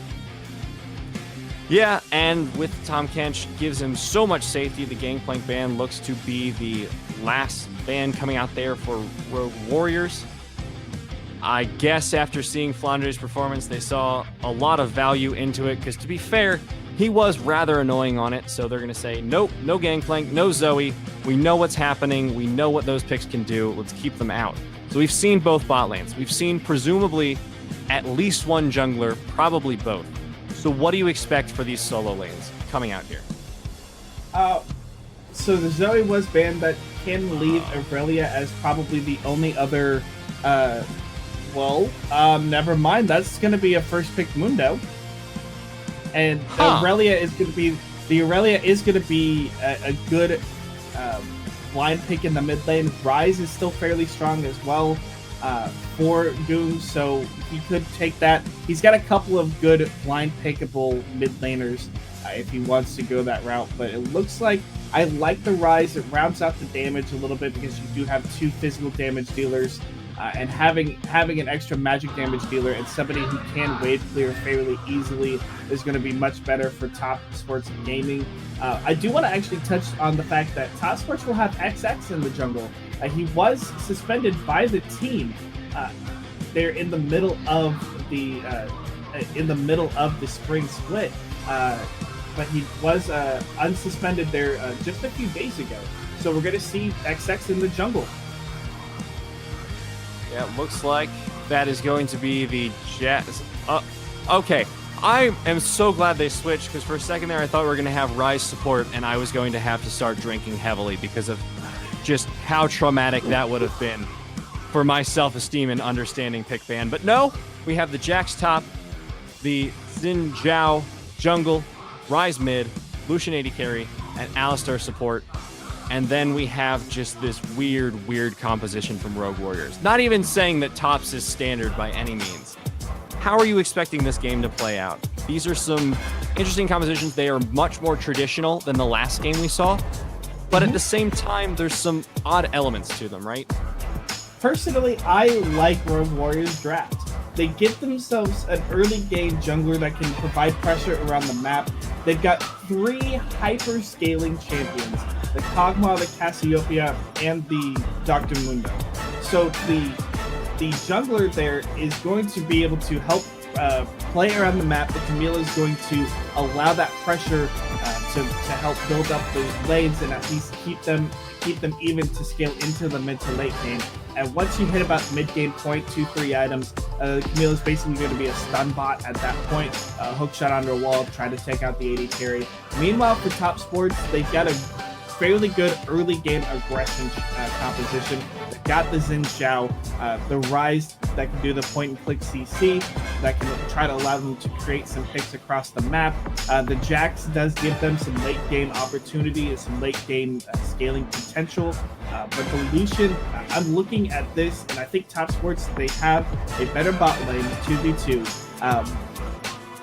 And I think that they can try to use that to their advantage. Get the bottom lane ahead and then start rotating them around the map, play them around the map, let your lead grow through the jungler and through the duo. Absolutely, and it looks like we are about to get into the game after a beautiful, beautiful Mercedes advert. LPL brought to you by Mercedes-Benz, and this first game is going to be brought to you by myself and Joker, as we're going to get into it. That is a very spooky load-in, Joker. It really is. I do like how they've got the advertisement coming in. It's LPL production is usually very strong, so it's fun to see. I do want to state, we do have more than a few teleports coming out. We're seeing a double teleport AD carry bottom lane. I love this. It doesn't give us. It gives much more aggression here, and it allows for the rotations to happen a lot more in this game. Looks like it's game 2. Excuse me. Rogue Warriors did take game 1, so that is my apologies there. But the double teleport here in game 2 on the 80 carries, teleports all around. We're going to see a lot of map action, and I'm looking forward to this. I'm going to be honest with you, Joker, and this is going to sound so awful, but I'm mostly excited to see that Kog'Maw skin because I have wanted to see it for so long. It's just so good. I can't help it. Like, I know this mid lane matchup is going to be exciting and stuff. Cassiopeia often counterpick into Rise, blah, blah, blah. Camille jungle, really awesome. Hookshot, wall dive. But I really just like the Kog'Maw skin. And does that make me a bad caster? It's really cool. I mean, Riot's probably happy with me. The marketing department, if they heard this, would be just like tiptoeing and, tap dancing in joy. But well, we got to remember, this is the Hextech Kog'Maw skin, so it's not an easy skin to come by. Normally we do see the Dogma coming through, but I like that SMLZ decides to buck the trend a little bit and go with the skin that we don't see very often. So kudos on SMLZ for playing outside of the skin meta. Yeah, because we have to remember, there's a skin meta, and then there's the actual champions meta, and really the skin meta is the harder to game of the two. It looks like the fan base is definitely voting in Rogue Warriors' favor here, just like we were, as the junglers trade their blue buffs here. Once again, not a whole lot of action today here in the LPL in the early games, but this time, not for the same reason necessarily. It looks like they're just taking laning a little bit slow. Granted, no one's past level 4 or anything, so there's not a whole lot of action that could come out, but just the peaceful trading of blue buffs coexisting are these two junglers, and that's a nice message, Joker. It's real. It's real zen. It's very anti-LPL. Yeah, it kind of is. It really is of this entire league.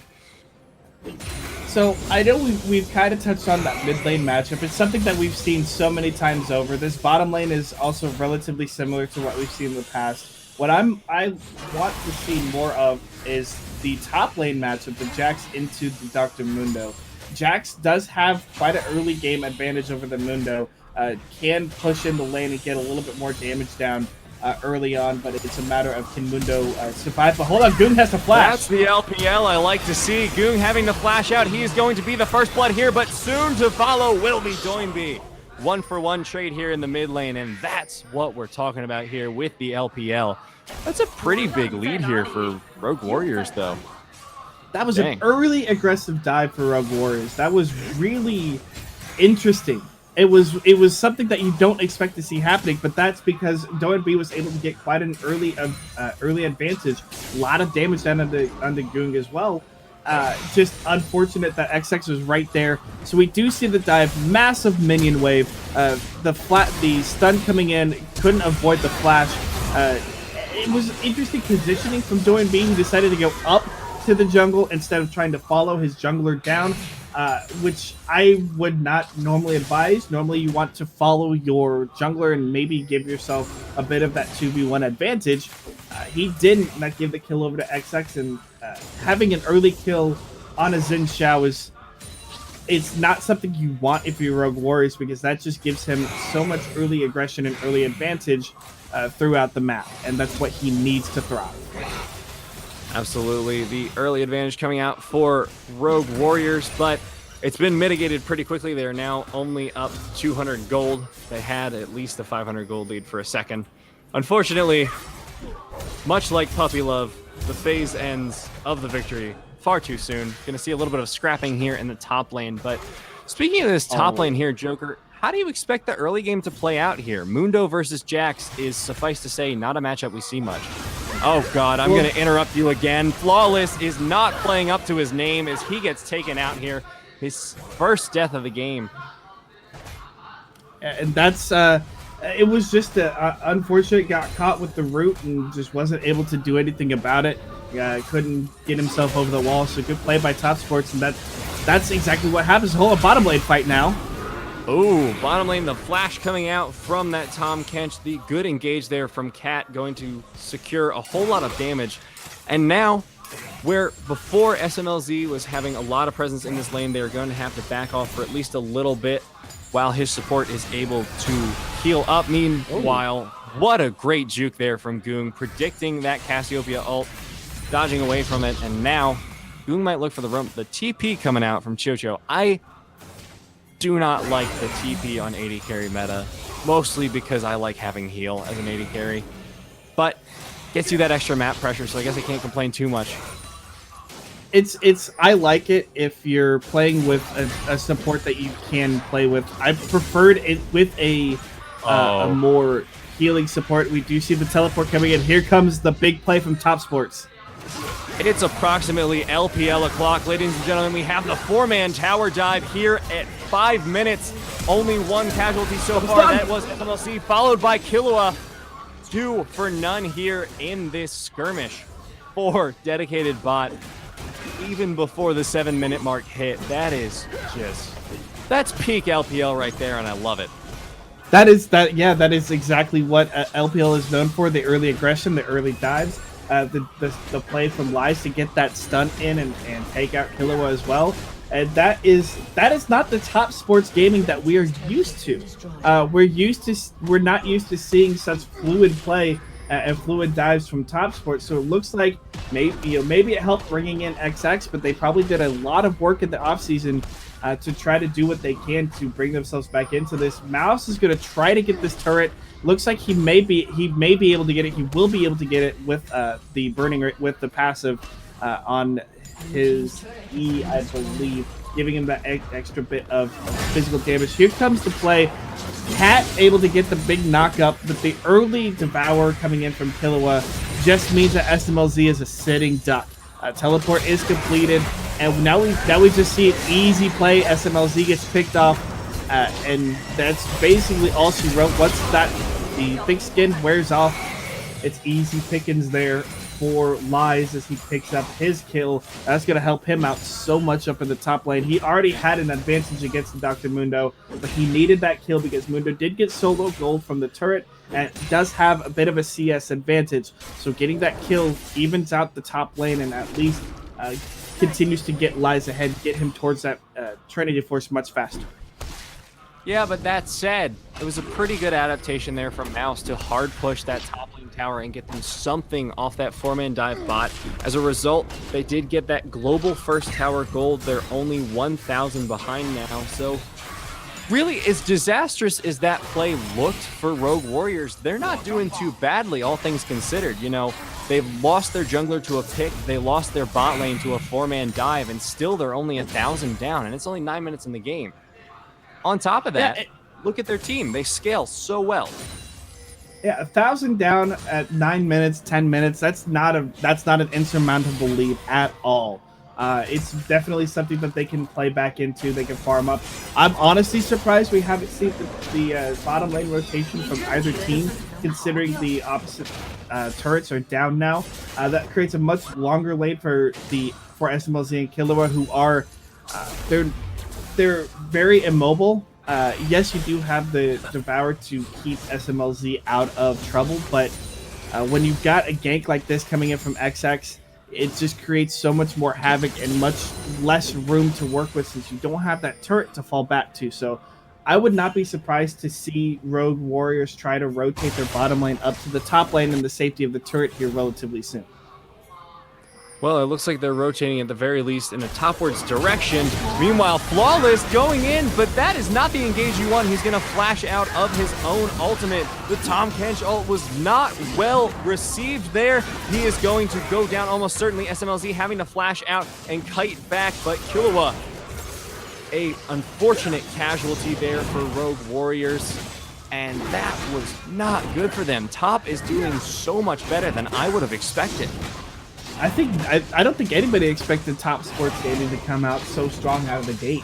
5 kills early on, but they put them onto the members that need them the most, the Xin Xiao and the Lucian. That's how I said earlier that they were going to get ahead. Play with the early advantage that you can get from the Lucian and the Xin Xiao. We see the rotation coming in from top, looking towards that mid lane, but a nice headbutt pulverize combo to interrupt Flawless as he tried the hook shot away. And I don't know exactly what the ultimate there from Killua was, what he was thinking, but just inopportune time and inopportune place. He ends up going down to 2-2. The good thing is SMLZ stayed alive, but he did burn his flash, so that's going to be an easy return, easy pick in a fight here for Top Sports if they can find him. And things are looking great for Top Sports so far. They continue to build this lead. They got the Dragon off of that as well. They're looking to get Rift Herald now. So Top Sports really in control early on. Yeah, and the big thing here that separates the good teams from the great teams in this LPL and every region across the world is what they can do with these early leads. It's one thing to get this early lead, and it is impressive, but it's another thing entirely to be able to snowball that into more objectives, into more kills, into more successes. And that's going to be what decides this game and ultimately the results of this series, because Rogue Warriors had such a dominating season. Sure, they didn't end at the very top of the standings, but they were doing a damn sight better than Top had been. And the reason for that is that they are more experienced. They are more used to playing from behind. And at this point, it looks like they might be putting that knowledge to the test as they're going to try and take this second tower. Meanwhile, they're getting engaged on, but nothing going to come of it so far. Killua taking a whole lot of damage, but not much else. Yeah, but there's the top outer went down. The looks like the Rift Herald was also popped. I'm not sure if that really did anything. It got a chunk of damage, but was behind enemy lines, so really didn't take down a whole lot. So they basically traded turret for turret. A good amount of damage there done by Rogue Warriors. I'm surprised that Lies, he hit that 3-man stun, but just didn't follow it up with anything else. So looks like he just didn't feel like he had enough backup. So smarter play from him maybe. Even though you'd think he would go aggressive just due to the nature of LPL, decides against it, so it doesn't end up costing himself or his team anything more. Smart play, but with another trade of towers. And Rogue Warriors, despite the fact that they're down 4 kills, they're basically even in gold at this point, and that's what they need with this hyperscaling composition to stay in the match. Yeah, and it is no small feat to be even in gold here. I mean, you just look at the objectives. Sure, they're even in towers, but they're down a Drake. They're down 4 kills at this point. It's pretty impressive to be even, and that's just all from the CS lead. If you look at this mid lane, it is almost a 50 CS lead there for the mid laner of Rogue Warriors. Doinb doing so well at out-farming Goong, and that's really concerning if you're rooting for top here, or indeed if you're a top player, because just a 50 CS lead in one lane is disgustingly ahead. You've also got 20 in the top lane. Bot lane's a little bit behind, but when you have that kind of a gold differential, suddenly these team fights are a lot more even than you want them to be. Yeah, and it's a good thing that the gold is on the champions that Rogue Warrior needs them. They need them on the Mundo. They need it on the Cassiopeia. They would love to have more gold onto the Kog'Maw, but at this point, Kog'Maw will still deal quite a bit of damage. He's got the Blade of the Ruined King finish, so surprised he went with that first, but it's starting to make sense a little bit. You know, the stacking of the Rage Blade is more of what he may be going for second, but that's still going to be a good amount of damage onto the Jax. Here comes the fight, and there it goes. That was a great Realm Warp. We rarely see that. Just so suave, so smooth. Goon, buddy. Whew. Calm it down a little bit. He may be down in gold, but he makes up for it in smooth plays here with the Rise. But that just creates a siege potential now for Rogue Warriors. Yeah, it looks like Flawless getting poked off a little bit there. The wave clear coming out from Goong, going to deter the push for now, but Rogue Warriors is down but not out again. Still so close in gold, just 1.1k, going to transfer this blue buff over here to Doinby, who's doing so well so far. Here's a scary thing though. If Top Sports can continue to have Lies on his own on the split push Jax, it creates a hassle for Rogue Warriors. Rogue Warriors want to fight. They want to 5v5. They've got the scaling composition and the hyper tank to do so. You know, the Kog'Maw, the Cassiopeia, they want to fight. They don't want to deal with the split pusher. Mundo is not going to be able to do very well into the Jax come to the mid to late game. Yes, he's going to be tankier, but he's not going to be able to take down the Jax very easily. And the Jax with the crowd, with the stun that he can bring, and being able to avoid damage while doing so, he's going to be able to take down Mouse in the 1v1 eventually, as it gets later on and later into the game. So Rogue Warriors are going to have to find a spot soon to try to pick these fights, even though they may be behind a couple thousand in gold. They still need to find a fight and either force Lies to come to them or just make it so that he can't split push because the rest of the team is dead. Yeah, and that is so often how games are lost everywhere. You know, you have a little bit of a disadvantage, and then suddenly you just roll over and stop being proactive. You see this a lot with lower tier teams, not usually with teams like Rogue Warriors. You're more likely to see it with top, where you stop making proactive plays, you stop worrying about what you can do, and you just start playing to not die more. And that is going to bite you in the bum as we see the engage coming out here. A great ult in there from the jungler, but he is stuck now in the back line. So much damage going down onto him, but he is not going to die. Lies flashes out, and he's going to stay alive for the time being. Just one pick off there in favor of top. Now it's going to go down. Fantastic fight for top. They picked a fight when SMLZ was nowhere to be found, so that 80 carry damage, the consistent damage, was not there. XX was able to dive in and he split apart the team very well. Then they were able to just focus down Mouse, who's not tanky right now, just has that Sunfire cape. I don't even know if he had the Spectre's count in that fight, but we're seeing Flawless is around the corner, and so is SMLZ is nowhere to be found. So Top says, we can take this fight. XX, he just backs off. They're able to focus down Mouse. Goon gets that kill, which is fantastic. That blast cone shot to take out Flawless from the fight and prevent the re-engage was also really smart from Choo Choo. Just a great little mechanical play that you don't normally see, or at least it's hard to do in time. But Choo Choo has the mindset and the wherewithal to say, no, we can't have the re-engage because SMLZ is here, and that could be bad for us. So good play from top to get the pick and then to disengage the fight, able to just walk away scot-free. Yes, Rogue Warriors unfortunately not playing carefully enough to prevent that mismatch of numbers, but it looks like they're going to get a little bit of sunshine in their lives as they take out this mid outer tower, thanks to SMLZ, who now has the Blade of the Ruined King, and it looks like he might be going for Essence Reaver at this point, which is so strong on Kog'Maw. With the usage of the short cooldown on his ultimate and the huge duration on his W, you can get 3 consecutive uses of that W in team fights, and that is so disgusting, especially when you just get to sit back 800 range away and fire away at the enemy team. Yeah, it's absolutely dirty. And the fact that it's only on a 30-second cooldown means that he's still, even though it's 30 seconds in between fights when the Essence Reaver will proc, he's still gonna have it up much sooner than maybe Choo Choo will if he decides to go Essence Reaver third.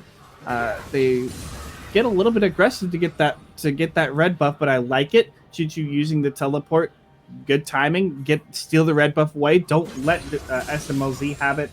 But back to your point, yeah, having SMLZ able to have that range extension, the extra magic damage, and the percent HP damage on those auto attacks as the fight continues on. It is very disgusting, and it's fantastic to have on a Kog'Maw who wants to have as much uptime as possible on that ability so that he can continue to output even more and even more damage from a safe range. Yeah, and my favorite part, honestly, is that if you look at the numbers, you have 6 seconds of downtime on W at most. 6 seconds of downtime every 30 seconds is absolutely nasty. We're not going to see it just yet because he doesn't have the rest of the Essence Reaver, but he does have a whole lot of damage. The ultimate there from Cat is going to do so much in mitigating the damage, but will it do enough to keep him alive? Mouse has popped his own ult to keep himself alive, and it looks like it is going to be a 0-for-0 trade here with just a few summoners blown. Not even, actually. I'm very surprised that Cat was able to escape with just his ultimate, going in alone, the lone cow walking into that brush. But the rest of his team was there to back him up. And this is the unfortunate part. If you're Rogue Warriors, you are a late scaling team, so you don't have that bit of that damage that you need at 20 minutes to take down somebody like Cat, who does have the protection, but he goes down now. It was a great use of that flash there, but it looks like Killua is on the chase. Goon gonna get that ultimate, get himself to safety alongside his AD carry, but it looks like Choo Choo and Goon might be trying to stop this Baron take here. There's so much damage coming out from the Kog'Maw, from the Cassiopeia. Mouse is so incredibly tanky. Looks like they want to turn this into a 5v5 fight, but they only have 4. Let's see how it turns out. The Baron is about to go down. It is secured by Rogue Warriors, and the fight is going in their favor. The Devour from Tahm Kench is not enough to keep his mid laner alive, but so much damage went out during this fight. Rogue Warriors. No! Camille, get out of there! Flawless is trying to get out with the hook shot and the wall dive, and he does make it out. A 2-for-3 in favor of top, but Rogue Warriors did get the Baron. They got the Baron. They got the gold lead, even just by a little bit. But that was a surprising call. The teleport coming in from Lies really helped Top Sports take that fight afterwards. SMLZ was able to pick some up. DoMB was able to pick up a couple kills, but SMLZ was just a sitting duck there.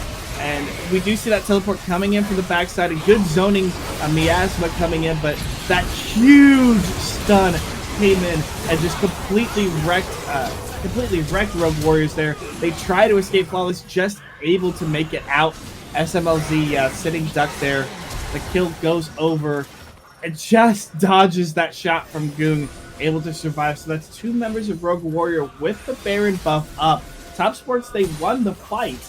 But Rogue Warriors can now start to siege down and try to take these inner turrets that are left. But they don't have the waves in position. This is going to be the only struggle for them right now, is that they don't have side waves or mid lane really in any good position to use the Baron buff. Yeah, it looks like at this point they're just going to try and brute force it down mid. I don't really agree with this call because, I mean, there's so many better ways to do it, right? You have Tahm Kench there. Just send him bot with your Kog'Maw. He has the Baron buff. Kog'Maw has the wave clear and the damage to prevent a dive. And then if a fight breaks out in mid, you can just send him on up there with the ult. The Abyssal Voyage is so good for this exact scenario, but they're deciding not to split up the team, maybe thinking it's too risky. And while they're leaning into that indecision, Top looks like they're going to take the Mountain Drake. They're just going to go for it. They're going to get it uncontested. Rogue Warriors thinks that they can get some damage onto this mid tower, but a good Realm Warp from Goong is going to prevent that. Teleport coming in from Mouse. No fight just yet, though. No, it was a bad give up. Hold on. Flash engage. The Devour going to keep himself safe, but that is one down. The Camille is dead, but so is the Jax. The fight is 4v4, and it's about to be disengaged again. These fights just keep going in lightning speed, 1 kill, 1 kill. Okay, we're done, back out. And now with the help of the Baron, Rogue Warriors is going to pick up the kill and the tower, and now they're going to back off. And they do have a much better siege potential, do Rogue Warriors, because they do have the defense of the Miasma. They do have the Kog'Maw that can have the extra range to attack the tower safely. I agree with you. I don't like the brute force play that Rogue Warriors took. Instead of, like you said, trying to send the Kog'Maw and the Tom Catch to the bottom lane to try to maybe get some more position and more coverage over the dragon. Instead, they give it up and they go for that mid lane siege. It worked out in their favor. So good start here. XX dives in. Is not really able to knock anybody back with the ultimate, though. They try to focus down the Tom Catch, but the Grey Health Shield comes in at the last second, able to keep him alive. They're able to just use the Miasma, siege down that mid lane, take another turret, keep their gold lead, or at least keep the gold, relatively close. They do have that slight lead, so that's good. They were able to get the siege. They lost the dragon, but I think if you're Rogue Warriors, you'll take that trade. It does look like there is another Mountain Drake coming up next, so maybe they can try to go for this, but Mouse might be caught. Oh, this is going to be 4 men. No, the teleport gets canceled. This might be the advantageous fight Rogue Warriors has been looking for. They get the Hextech ultimatum there onto XX. He gets stunned up. He uses the golden Aegis attempt, but wow! Keep him safe. He gets the stopwatch, but it doesn't stop the fight. Cat is getting so low. He's going to be the 3rd death for his team here. The ultimate, not enough to save him, and it looks like Rogue Warriors is going to win the fight.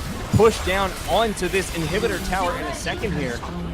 And what can top do to stop this? They only have 2 up. The other 3 are at least 10 seconds away. I don't think they can stop the inhibitor take. No, they can't. That was some massive damage coming out from Doing B. We just saw Lies just absolutely melt to all the Twin Fangs. And then the Mouse was able to just take everything up. They're looking to siege down these Nexus turrets with the Banner Minion. They get 1. And Rogue Warriors, they play the smart play. They realize that Top Sports is coming up. Here comes the teleport. This is really aggressive, and it could end up backfiring for Lies. Lies, you are just a Jax, buddy. You cannot fight 5 people at once. He decides, hey, maybe you're right. I'm just going to leap strike out, go back mid, try and farm myself up as Rogue Warriors decides to back. After that early game that was kind of worrisome. Oh, team fight replay coming in real quick. Yeah, so we see Lies. He thinks he has Mouse caught, but Rogue Warriors say, no, we've got you caught. The dive in there from Flawless. He's able to pick off the jungler and keep him in the Hextech ultimatum. And meanwhile, yeah, the flash, the stun, the miasma, so much damage from coming in from Doing B. Lies, you can't stop that with the counter-strike. And the sacrificial cow to just try to keep the rest of his team alive. Mouse picks it up, and Rogue Warriors are starting to turn this game around. I mean, they pretty much have at this point 4 turret advantage. They've got the 4K gold advantage.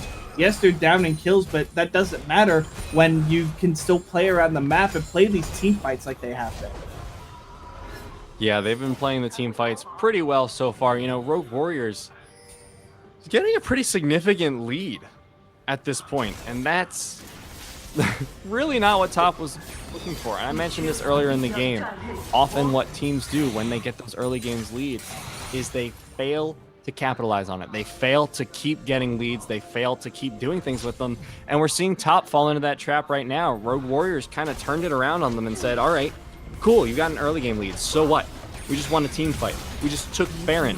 Sure, you won the fight, but with that Baron, we took another tower. You have almost nothing left in your base.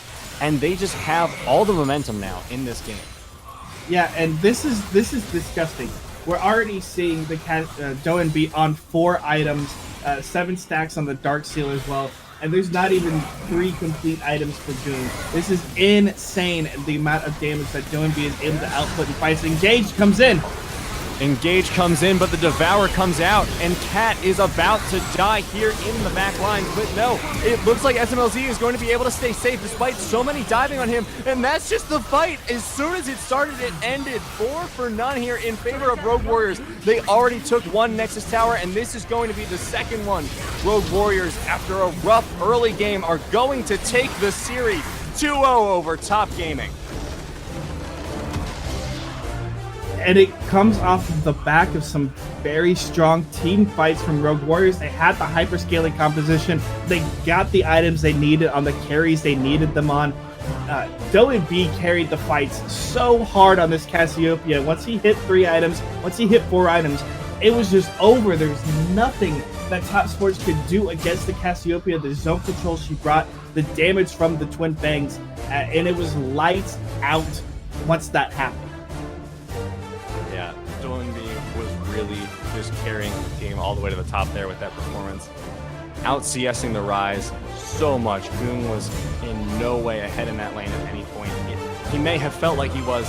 He'd gotten a kill under tower, but realistically, when you're down that much CS, there is not a whole lot you can do. And W1D just took that lead and ran with it. He brought SMLZ back up to speed. Mouse was just that beefy frontline he needed to be. And really, everyone on Rogue Warriors played that game so brilliantly, exactly what they needed to do. Yeah, the early game was rough. Top Sports, they came out swinging.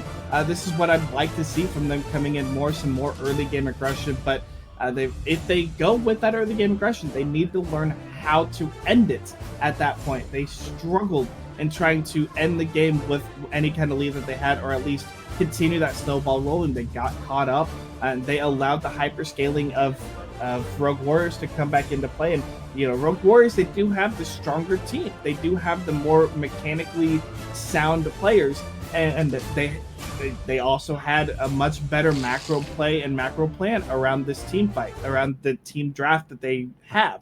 So once that happens and you let the better team get back into the game, that's all she wrote. If you get an advantage as kind of a quote unquote weaker team, you have to continue to advance it. You have to push the power as much as you can. Otherwise, you're going to end up just like Top Sports did in that game. Yeah, I'm pretty happy with my desk. Wait, can you guys actually hear me for once? Yes. Yes. Oh, exciting. man, good. I refreshed the call to make sure that I would be hearable. But I'm really happy with my desk. You guys went 2-1 on the day.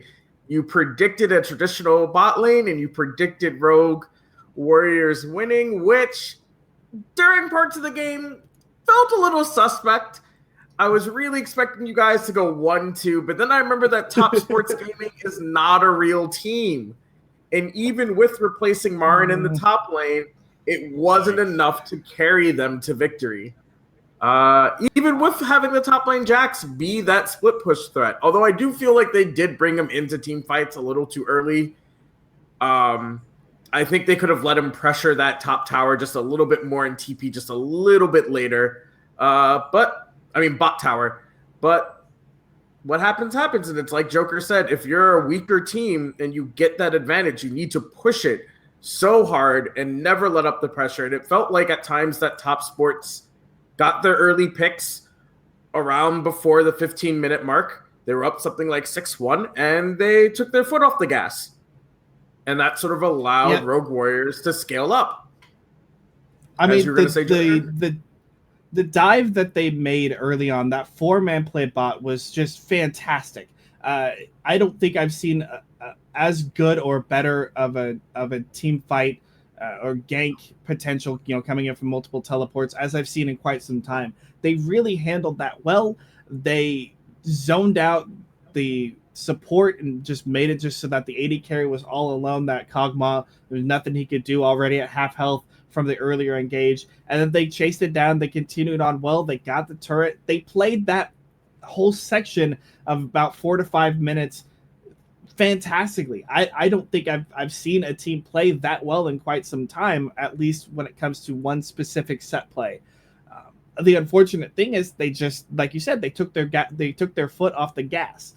They didn't allow the Jax to split push like he should have. He had a good advantage and didn't pressure the Mundo.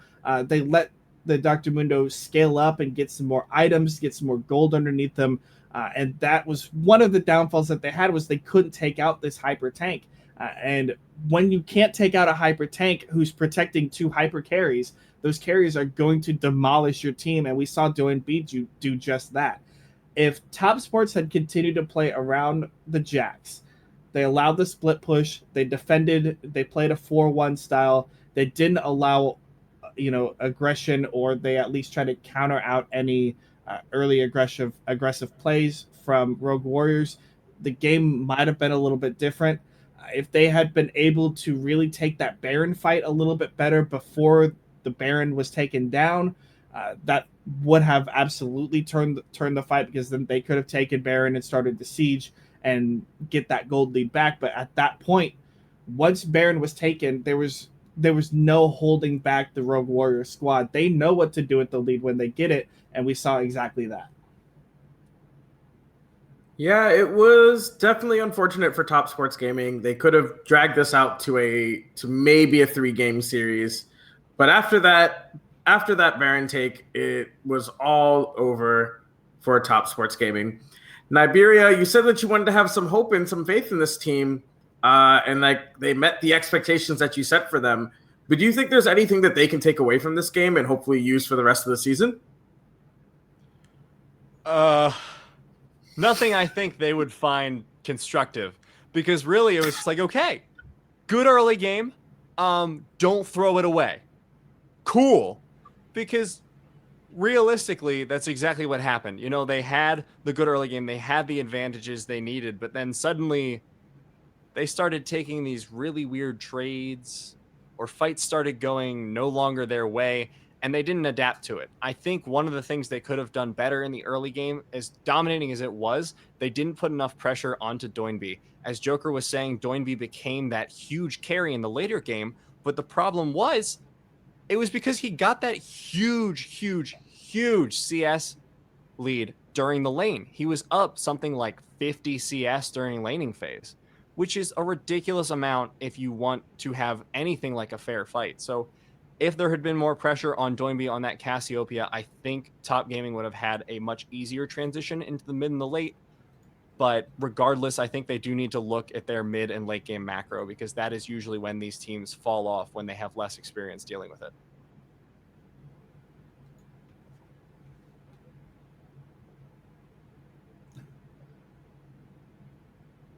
I think we lost Amanda again.